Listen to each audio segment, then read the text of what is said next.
Hit subscribe if you're not scared of the dark. Like the video so the truth doesn't stay buried. And comment if you think you'd survive a place like this, because after this story, you'll never look at a prison the same way again. The night the legend of Marcus Tate truly began was the same night Sydney police found 2 men tied to a rusted storm drain under the Cahill Expressway. One of them was unconscious. The other was staring into the flashing lights, mumbling the same sentence over and over as officers leaned in to hear him. He said he wouldn't miss twice. He said he wouldn't miss twice. Detective Sergeant Lena Rowe had seen fear before, but not like this. Not the kind that made a grown man whisper, as if his own words could summon something worse. When she cut the bindings from the men's wrists, she noticed something carved into the concrete beside them, a crude symbol that looked like a jagged crown. The mark Tate was known for. Minutes later, a call came through the radio that froze the detective mid-breath. Suspect Marcus Tate is on the run. Officers report multiple injuries at the warehouse. Proceed with caution. He's considered extremely dangerous. Marcus Tate. The name alone stirred up a decade's worth of case files, all stamped with warnings. Notorious for orchestrating one of the country's most lucrative extortion networks, he had built an empire on intimidation, debt, and loyalty bought with fear. His arrest 2 years earlier had been celebrated as a victory against what the media called Sydney's silent syndicate. But Tate wasn't the kind of man who faded quietly. He adapted. He grew sharper. Rumors spread that he'd been studying law inside his cell, filing appeals, writing letters to community groups, even sending cryptic notes to journalists. He was building something, but nobody knew what. Rowe arrived at the warehouse minutes after officers secured the scene. The metal shutter hung lopsided, as if torn open from the inside. Inside, the smell of engine oil mixed with something metallic. A trail of smeared footprints led across the concrete floor toward a shattered window. He slipped out before we got here, an officer reported. Left us these, though. He handed Rowe a stack of envelopes. Each one was labeled with a different name: judges, journalists, even an activist group advocating for prison reform. Tate had mailed them all from inside his cell. Every envelope was untouched, never sent. He'd stashed them here instead, as if preparing a time bomb made of ink and allegations, each claim sharper than the last. He was never planning an escape, Rowe muttered. He was planning a message. But the question that crawled into her mind like cold water was simple. Why now? Outside, the city pulsed with sirens. A police helicopter sliced across the sky as news stations scrambled to broadcast bulletins. Tate's face appeared on screens everywhere, a stern, angular jaw, dark eyes, and a stare that unsettled even the toughest officers. But the public didn't know the deeper truth. The reason the silent syndicate had feared him wasn't because of what he did outside. It was because of what he whispered inside. The deals he made from behind bars. The secrets he gathered like weapons. Rowe sifted through Tate's makeshift filing system inside the warehouse. Papers scattered everywhere, coded notes, maps, receipts, and something stranger. Letters addressed to inmates inside Goulburn Supermax.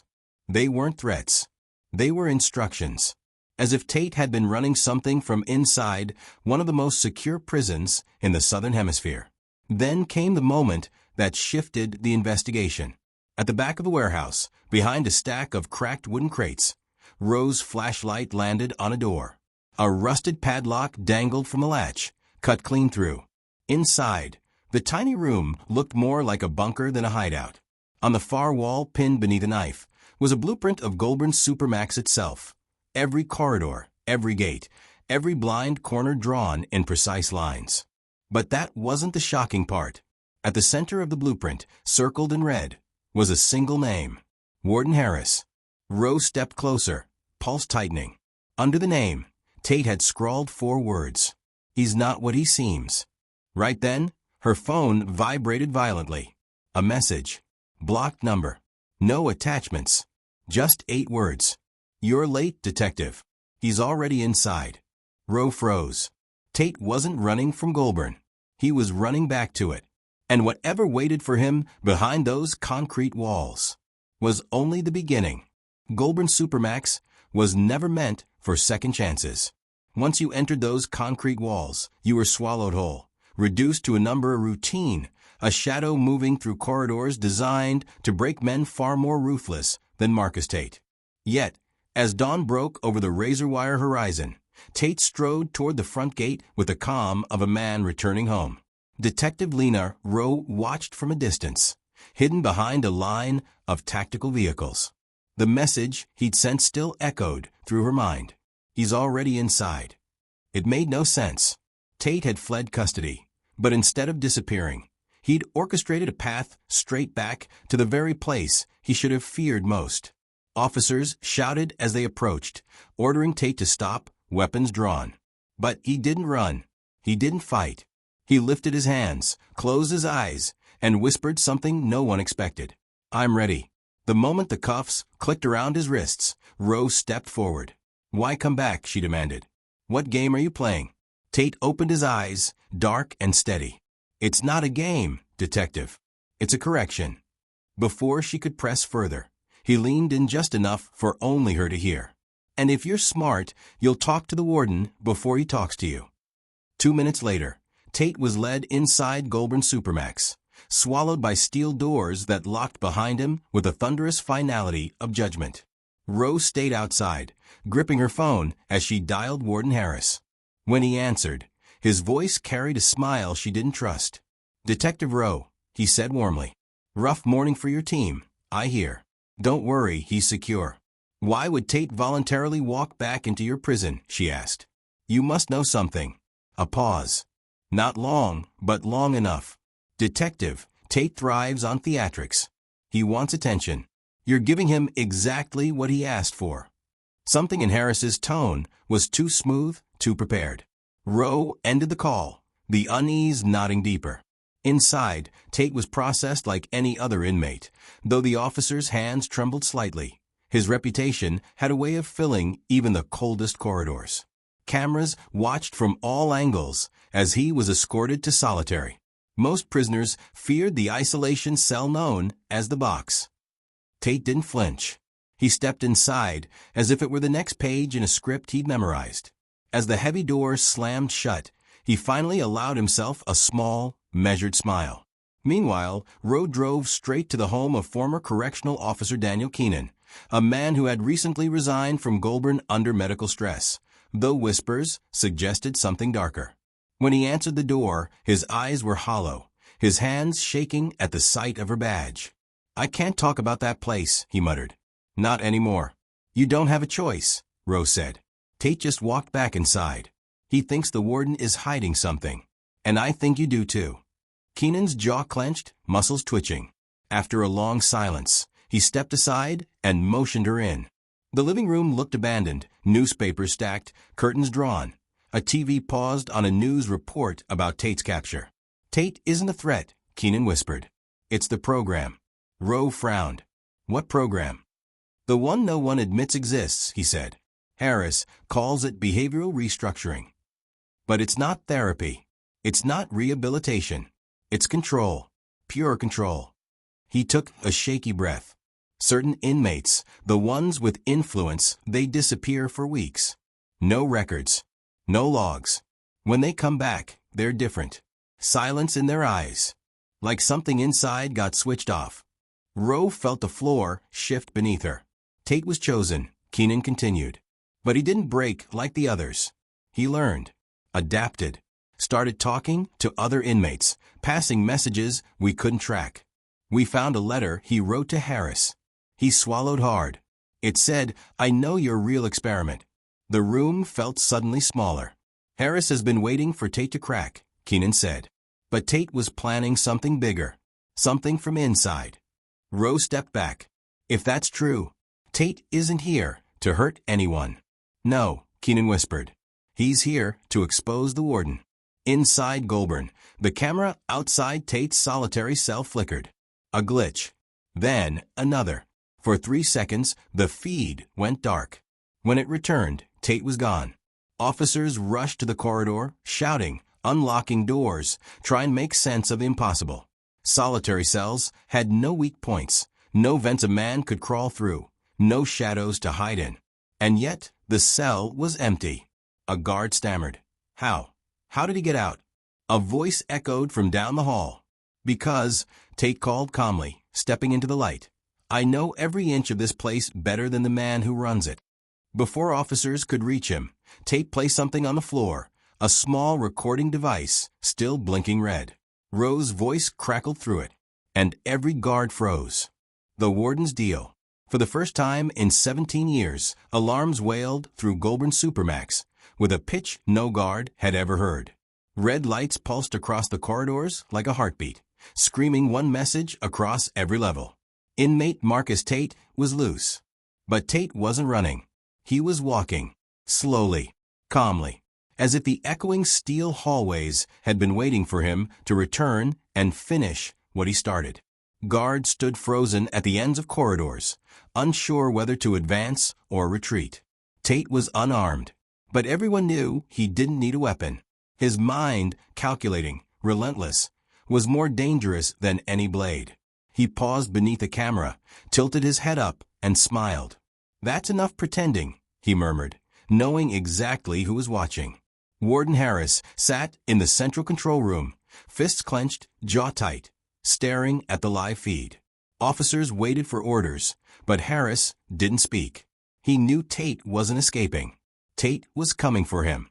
Meanwhile, Detective Rowe breaks through. Detective Lena Rowe sped toward the prison, sirens tearing through the desert air. Keenan's confession replayed in her mind, the secret program, the disappearing inmates, the experiments based on control, silence, obedience. Tate hadn't lied.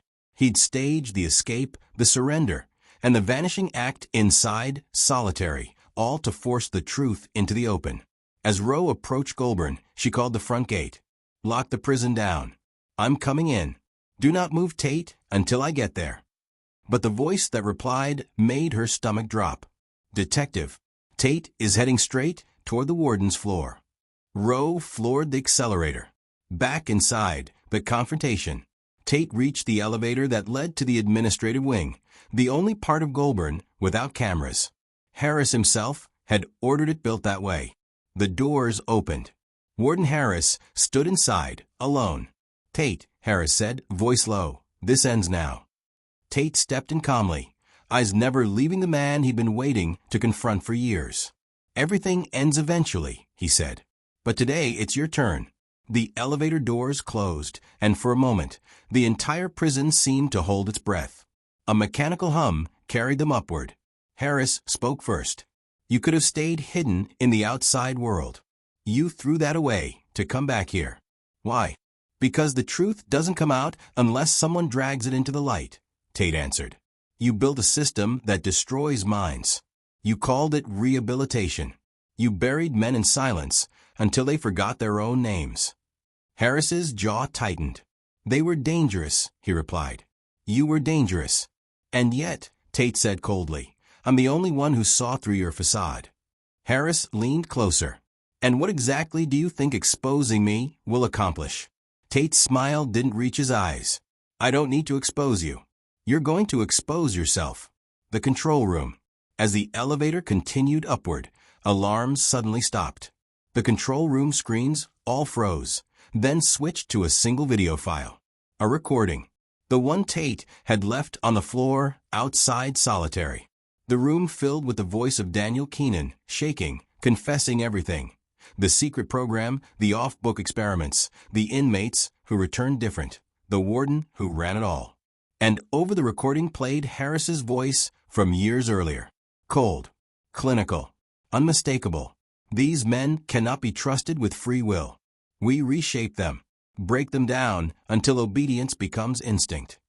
Officers turned to Harris's deputy, horrified. Is this real? He swallowed. It sounds like him. And Tate has him alone in the elevator, someone whispered. Detective Rowe arrives. Rowe sprinted across the yard as officers scrambled in confusion.